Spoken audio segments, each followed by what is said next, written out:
Book 12, Mr. Small. It really is a pantomime.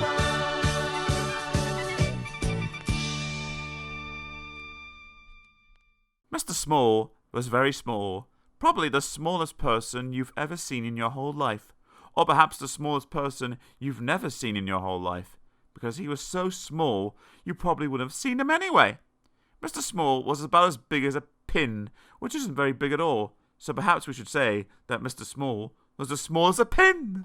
Mr. Small lived in a small house underneath a daisy at the bottom of Mr. Robinson's garden.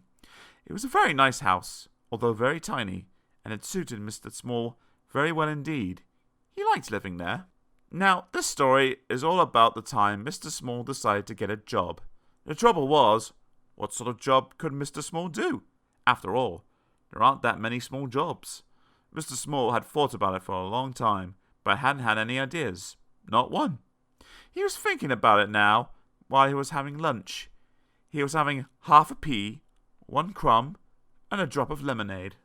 Mr. Small thought and thought while he was eating his big lunch, but it was no use. Thinking just made him thirsty, so he had another drop of lemonade. I know, he thought to himself.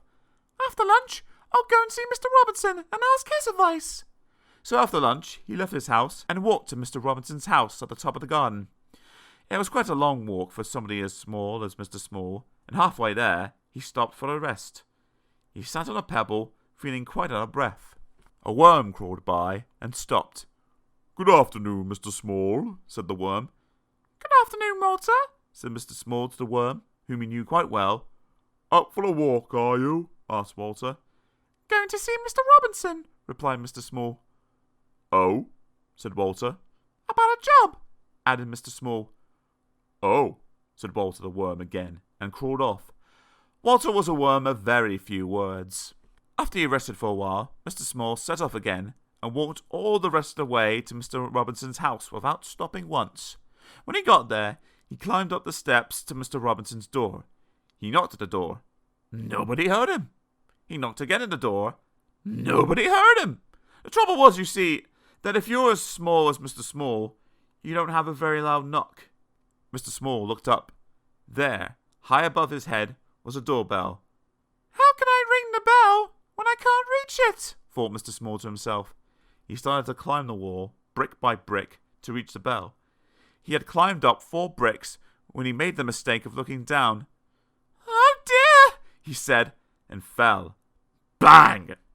"Ouch!" said Mr. Small, rubbing his head. Just then, Mr. Small heard footsteps. It was the postman. The postman came to the door, posted his letters, and was just about to leave when he heard a voice. "Hello," said the voice. The postman looked down. "Hello," he said to Mr. Small. "Who are you?" "I'm Mr. Small," said Mr. Small. "Will you ring the bell for me, please?" "Of course I will," replied the postman in answer to Mr. Small's question, and reaching out, he pressed the bell with his finger.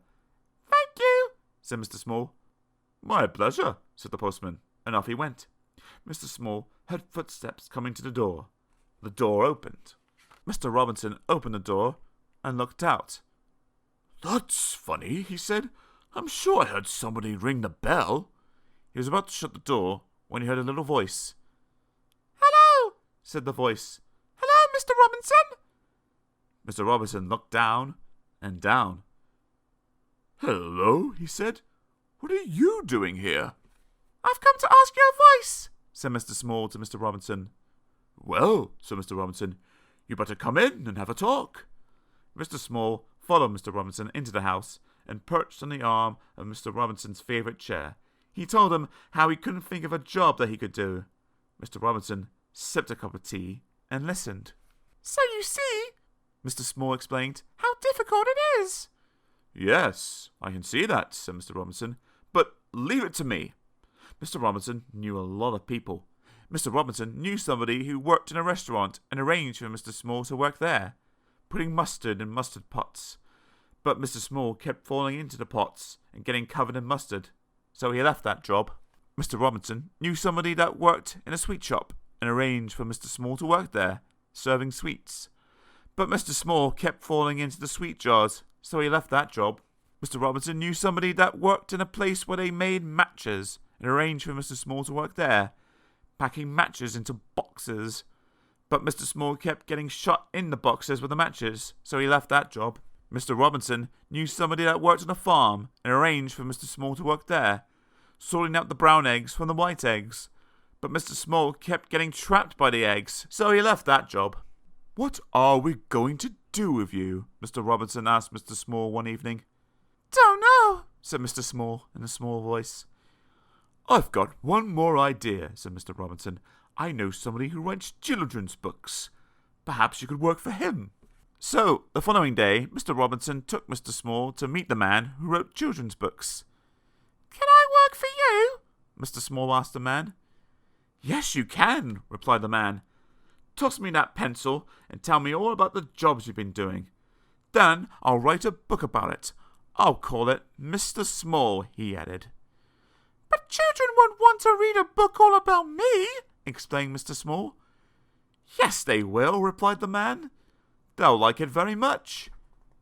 And you did, didn't you?